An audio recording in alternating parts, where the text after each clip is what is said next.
Words at War.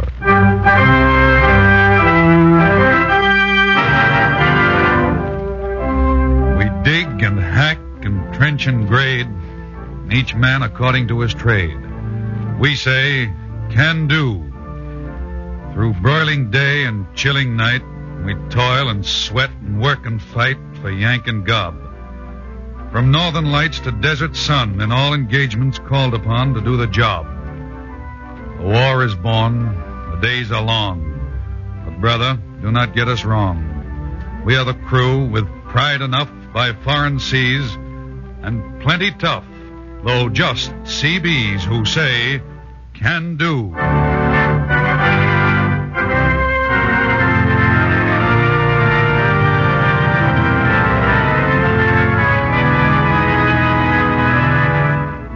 The National Broadcasting Company, in cooperation with the Council on Books in Wartime, presents another program in the widely discussed series Words at War, dramatizing the most representative books to come out of this great world conflict. Tonight's dramatization is based on William Bradford Huey's stirring tale of the Navy Seabees, Can Do.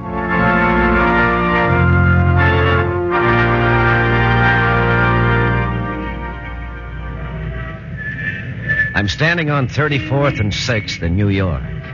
First time I've ever been here. I'm still in uniform, but there's a discharge pin in my pocket, and I'm looking up. You have to see the Empire State Building to really know how big it is. 102 stories of steel and stone. It puts a crick in your neck after a while looking up at the top. But you know, I've seen jobs that took a lot more doing. Yeah, when they built the Empire State, nobody was popping at them with guns. In the Seabees, it's part of the work. And when the work is done, you don't look up into the clouds at it. Most of the time, it's right down at your feet. Maybe it's an airstrip. Maybe it's deluxe foxholes. Doesn't sound like much, does it? No, it's nothing. Nothing at all. But without us, the Navy would be in one sweet hole. Ask the Navy. They admit it. And why not? We're in the middle of the hottest air war, sea war, et cetera, war. But it's also history's greatest construction war. Before any of the glamour boys fly high or become expendable in a PT boat, somebody has to do a lot of building. The Seabees do it for the Navy. And this is how the war feels to the Seabees.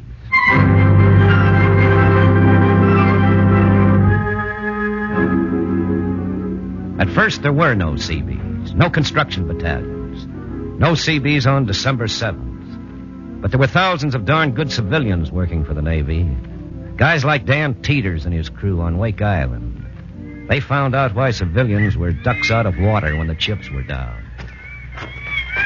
You wanted to see me, Jim? Yeah. Got no time for talk. It's about your wife. My wife?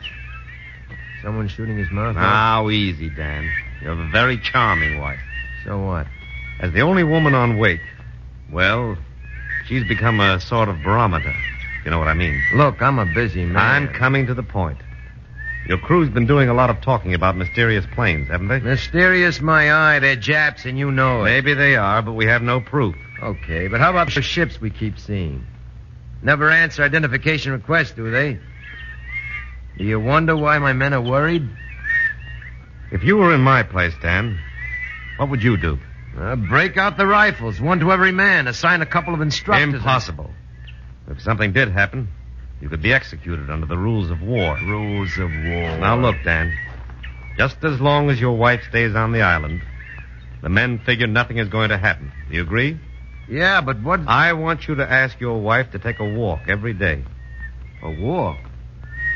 Why? When she takes her walk, she's to be in sight of the men. A half-mile a day should do the trick.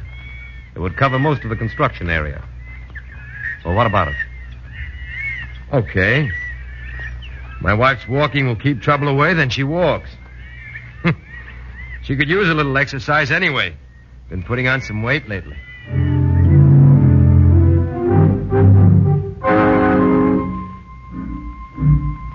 You know what happened at Wake? When the Japs came in, the civilians couldn't fight. And didn't, no matter what the movies said. So right then and there, the Navy decided to form the Seabees, and the call went out for men who wanted to build 2 roads. A road across the Atlantic to Berlin, and one across the Pacific to Tokyo. 100,000 men answered the call. timberjacks, cat skinners, dog wallopers, sandhogs, mountain movers, straight spinning characters from everywhere. They're the oldest men in the service, averaging 31 years. And when they hit Guadalcanal and met the Marines... Pick them up and lay them down. Get along. Come on. This ain't parade ground. CBs need any help? We got some spare crutches around. Listen, when we ask for help from you Marines, we'll put up a sign. If you can read English. Hold it, Pop. What did you say? Just called you Pop. Listen, sonny boy. Hey, we must be running out of men at home. Hey, Pop, didn't you get your wars mixed up? Hey, watch your false teeth, Pop. You lose them when the next bomb goes off. That settles it. You Marines want to know why we come to Guadalcanal? Yeah. Okay. You asked for it, so here it is. The big boys decided that you guys needed some protection. So they sent in the Seabees. Now,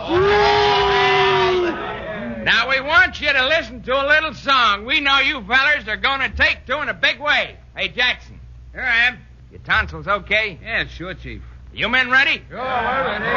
And let's do our stuff. Start us off, Jack. Okay. Do, do, do, do, do, do, do, do. From the halls of Montezuma to the shores of Tripoli, it used to be the Leathernecks, but now it's all Seabees. And when we reach the pearly gates and stand at heaven's scene, there'll be a Seabee waiting there to greet the first Marine.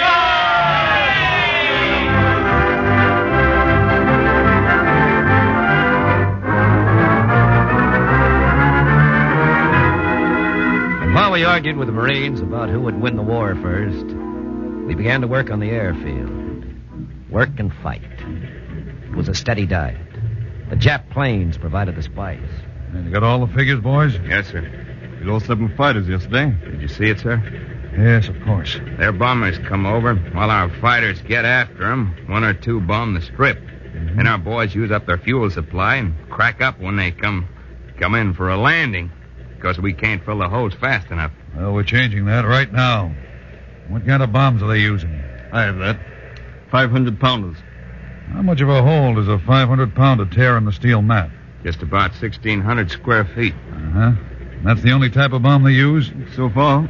Well, it's a cinch to replace torn matting, but the crater below is another thing.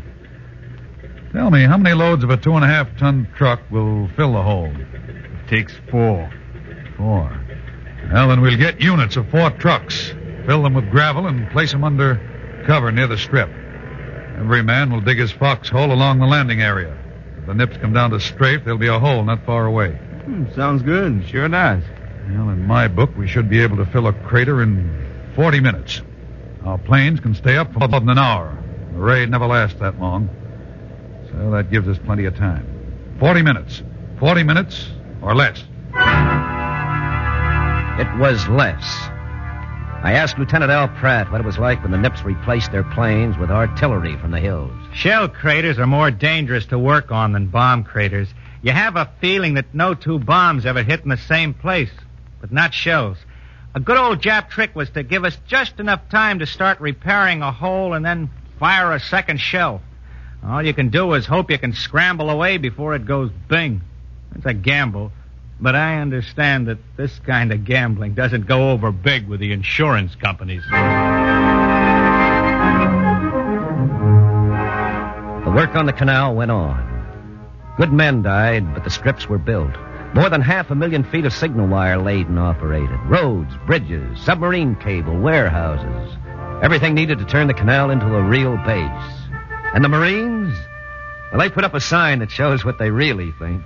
So when we reach the Isle of Japan with our caps at a jaunty tilt, we'll enter the city of Tokyo on the roads the Seabees built.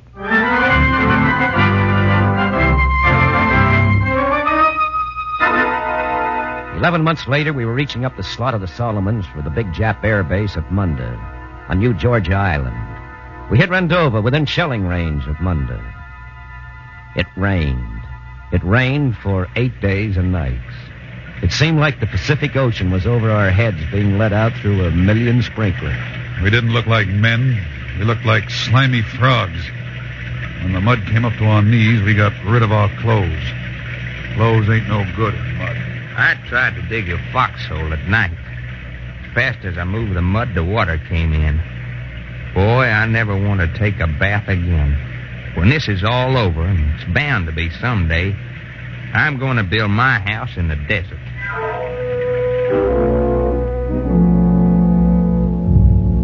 The Japs kept bombing us at Munda while we unloaded. One of their bombs hit an ammunition dump.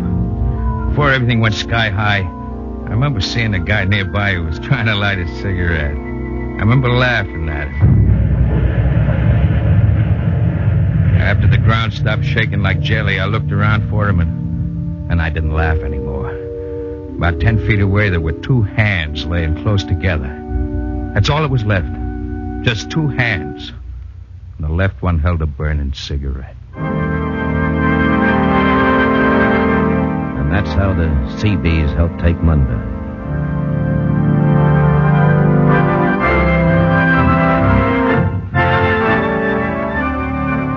Give a CB a pair of pliers and a roll of baling wire, and there's almost nothing you can't do with it.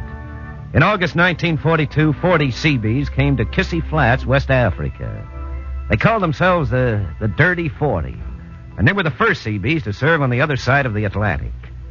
There were docks to be built and little equipment to do it with.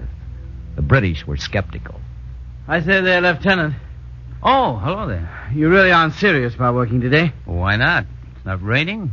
It's not snowing either. No, but it's 140 degrees. It's pretty hot, huh? It's terrible. Do you expect your machinery and tools to arrive soon? Well, that all depends. Depends? No, depends on what? On the German U-boats. There's too many of them between us and the States. Oh, then you were really joshing me. You're going to wait, eh? Sensible thing, that. What with this heat? Nope. What? You aren't? Nope. Look, I think you better come with me, old man. A cool drink will make you feel much better. I can save from sad experience. You see that rusty old pile driver over there? Huh? We're going to use that. Oh, but that's a steam driver. Can only operate from shore. We're converting it to compressed air. Then we'll put it on a barge. You're a very enthusiastic young man, Lieutenant. I don't like to dash your hopes. But even when the driver was in operation, it wasn't very successful. The harbor floor is of volcanic lava. Most of the pilings would snap off. Oh, we know that. So I've got the boys capping the logs with iron. Even lava can't stop iron. Ah, that's clever. Yeah, but after all, 40 men just isn't enough. Well, let's have that drink, eh? Oh, thanks. But I have to stick here. I'm waiting for some new workmen to show up. Natives. You can't make natives work in this heat. They have more sense. It's just little American magic. These. Cigarettes? The natives have smoked cigarettes for years. Not this kind. These contain menthol. Didn't you hear the drums last night? I couldn't help it. It was only a couple of hours after we distributed 3 cartons with promise of more if they came to work. Then they started pounding away at the drums. They said, come to work, good, make you feel good. You see? Magic. Oh, rot, they won't come. Ah, that's where you're wrong. There's about 1,000 of them out at the barracks right now. My men are having a hard time picking out the strongest. I say, really? I'm going over there. You want to see for yourself? Hey, what's the matter? Do you think the Empire can obtain some of your methylated cigarettes on Lend-Lease?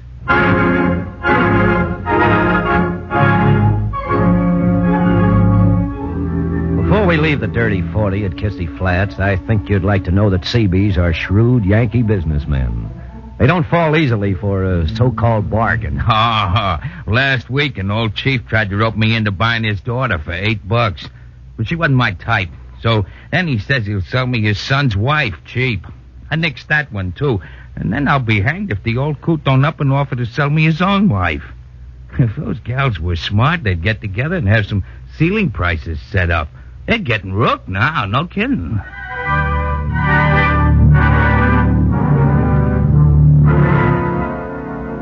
Salerno was no grab bag. The Jerrys were waiting for us. And they were liquored up with 88s, dive bombers, machine guns, and all the rest. We claimed that the first American vehicle to land in Europe was a CB bulldozer, Driven by Ray Calhoun of Troy, New York. I came down the ramp and I rolled up the beach about 50 feet through the mine markers. Then I cut to the left behind a small tractor which had been landed in a small craft by the commandos. And just at that second, the British tractor hit a mine. It just disintegrated, killing the driver. And something seemed to grab me by the pants and pull me out of the dozer, twirl me around a couple of times, and plunk me on the beach. Lucky I didn't break my neck. The worst sight that I personally saw was on Salerno Beach. The British Hampshires had cleaned out an area, and about 8 of them decided to have some tea. Oh, Yank! Come and have a spot of tea with us. Oh, thanks. I'll be glad to. They had a fire going, and the water was boiling. If you forgot about the shelling, you might have thought the Tommies were having a picnic. I started walking toward them, and then I got up. The glass knocked me flat, but there wasn't a scratch on me. The Tommies had built their fire right over a landmine. I walked over. They were all dead and mangled. Tea was scattered over a wide area. I haven't been able to drink tea since then.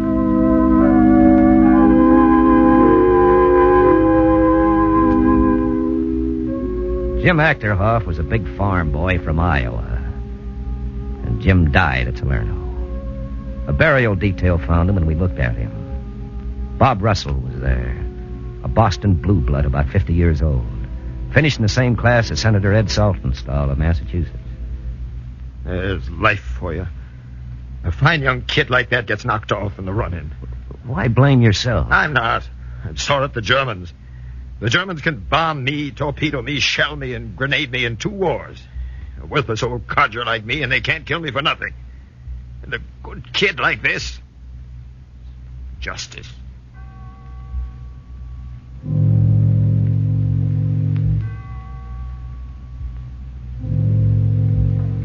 It's funny how some things stick with you. Perhaps they're not important to winning the Italian campaign. Maybe it's just wishful thinking. Maybe it's because I don't want to see Jim Achterhoff lying on the dirty, wet sand. I don't know. But as I left Salerno, I remember a load of Italian prisoners riding in the first amphibious trucks they'd ever seen. And how, when the duck headed suddenly out into the water, the prisoners jumped up and crossed themselves. Then sat down, expecting death at any moment. I can't forget a young Seabee, one of our youngest, who was looking down in the mouth. You sick, kid? No, I'm all right. Come on, get it off your chest. I'll listen. Be glad to. The folks came from around here. Since I was this big, they've been telling me what a good thing the States are. But they figure Italy's good, too. At least it used to be good. You understand? Sure. Italy is good, but the States are better. Yeah, that's it. They never wanted to come back, but we used to sing songs about Italy. All about the girls dancing on the grapes when they were making wine. That's okay, isn't it? Sure, kid, sure. My old man sings Irish songs. It's okay. My mom and pop. Well, they're good folks. Americans. They must be. They're always laughing and singing. Pop always used to say it's good to laugh. It's healthy. It is. Good medicine. Best there is. They didn't want me to go. Is that what you wanted to tell me? Yeah. Mom and Pop are good Americans, but I'm their only kid. You understand? Mothers and fathers are the same. They want their kids with them. It's natural. Even when they have more than one and they're grown up. You mean that? I wouldn't string you along. I know they're proud. They're prouder than anybody on the whole block. I've been getting letters. The neighbor next door, he writes them. Pop still goes to night school, but his English ain't so good yet. He says he wants me to fight hard and all that. But it's only a letter. Maybe he's just saying it. I get a headache figuring and figuring. You don't have to, kid. Look, do you think my folks wanted me to go off and get killed? No. Americans don't look for trouble. But once it comes, we face it. Some can't see it right away, and we wait until trouble clips us on the chin. But that doesn't make us bad Americans. Just a little sleepy. Old folks particularly. They'd like you back, sure. But they're proud anyway, like you said. I'm glad. My pop's got a head and his shoulders. You know, in the last letter the neighbor wrote for him... you want to know about it? I'm listening. Well, Pop said that I'm fighting so the people can laugh. I never figured it that way, but Pop says that if people laugh, they won't get sore. There won't be any more wars. That's not crazy. No. Makes sense. Pop says that the reason I'm fighting is because some guys are trying to keep everybody else from laughing. That's one way to put it. I think it's a good idea to make people laugh. I guess the guys who use the big words won't like it, but I'll go along with Pop. Yeah.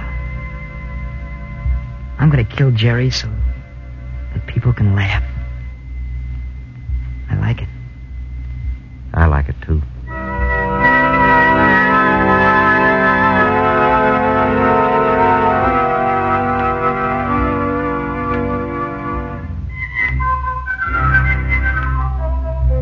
CBs go for the lighter side of life. They don't shut their eyes to the war and what it does to their friends. They remember. But they'd rather talk about something else. Like what happened on a certain Pacific island. The natives were mopping up a few Japs. They found a goat which the Japs had brought in.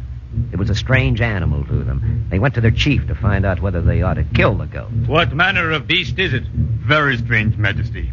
He has fierce eyes and long horns, a shaggy beard. Will eat anything and stinks terribly. The animal must be spared. Do not kill him. He is what the Americans call a CB.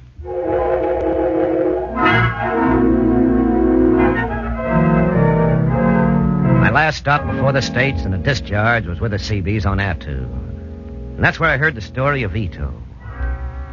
Ito the enemy. Ito the Jap.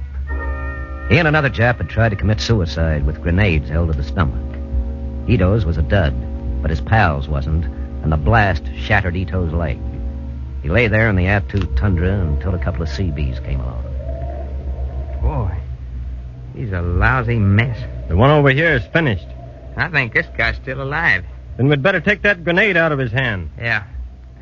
I got it. See, I told you.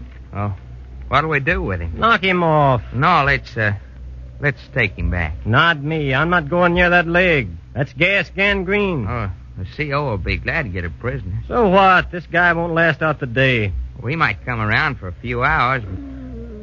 Go ahead if you want to. Well, I never killed a guy like this. Getting a conscience? Well, he's a Jap, ain't he? It's just that... that he can't fight back, huh? Well, he'd knock me off if I was laying there like him. Yeah, but you ain't. All right, I got a conscience.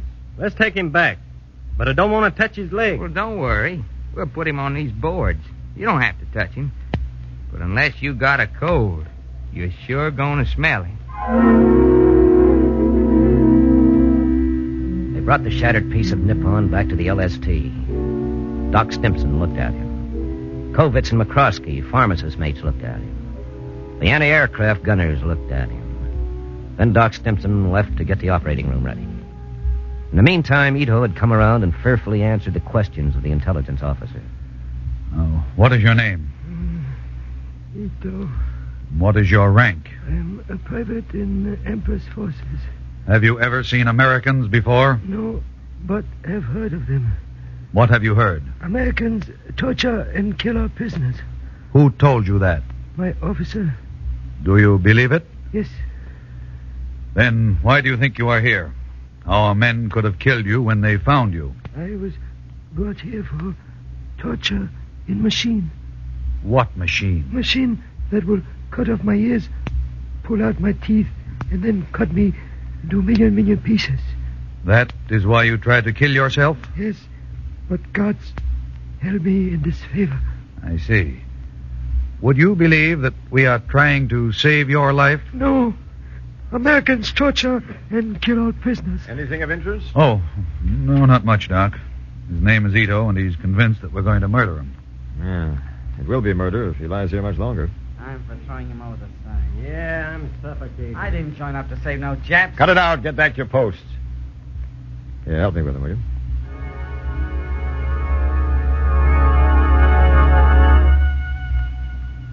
Plasma? Given. Doc, I know how you feel about this, but that's American blood he's got. I know. Maybe it's more than he's worth. Somebody gave that blood for us. Anesthetic? All set. All right, then. Scalpel? I said scalpel. Do you hear me? Scalpel. Here. Retractors? Doc, I don't feel so good. Insubordination if you leave. Give me the saw.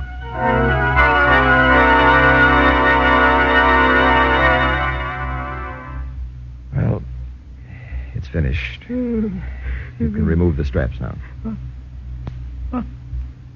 America. Take them away, boys, and throw that leg over the side. Well, I'm going to be sick, but I'll do it. There was a lot of grumbling up on deck. The guys felt that Doc should have cut it off right up to his chin. But when Doc came out, every man straightened up, and the look in their eyes was one of pride. Pretty soon, Ito was an institution. The boys gave him cigarettes and chocolate bars. And when Ito caught sight of Doc, he'd grab him around the legs and yell that he wanted to go to America with him. Finally, I managed to get Doc alone. Well, it's like this. If I'd been armed and spotted Ito, I might have finished him off. He could have had another grenade. But the man who found him didn't kill him. Maybe he was soft, but probably it was for military reasons. Well, prisoners are usually worth great risks. The Navy could do nothing less than give him the best we had. When you operated, did you do as good a job on Ito as you would have done on an American? Of course. Well, naturally, I'd feel more emotional over one of our men, but I couldn't have worked more carefully on the captain than I did on that Jap. Well, Ito seems a different sort than most Japs. I'd say that his crude effort to show his gratitude is a hopeful sign. It might work with the whole Jap nation. We have to destroy the most diseased portion. Then, because we must live in the same world with them, we ought to help restore the remainder to physical and mental health. There are like many who agree with you, Doc. I know. That's what I believe.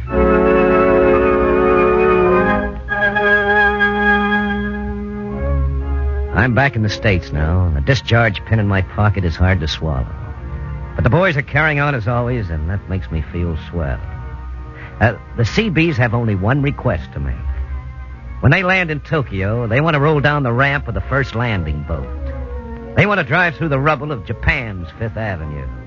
And then after they've paraded through Tokyo, the Seabees want to go back down to the beach and welcome the Marines.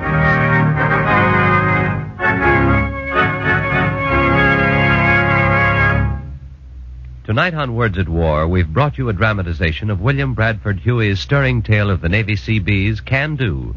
Steve Allen adapted the book for radio. Chuck Webster was the narrator. The music was arranged and played by William Meader. Production, Garnet Garrison.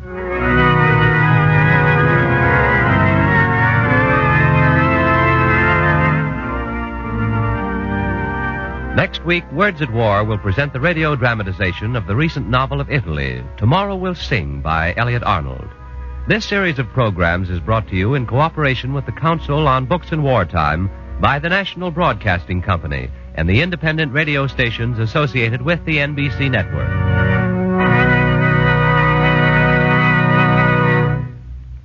This is the National Broadcasting Company.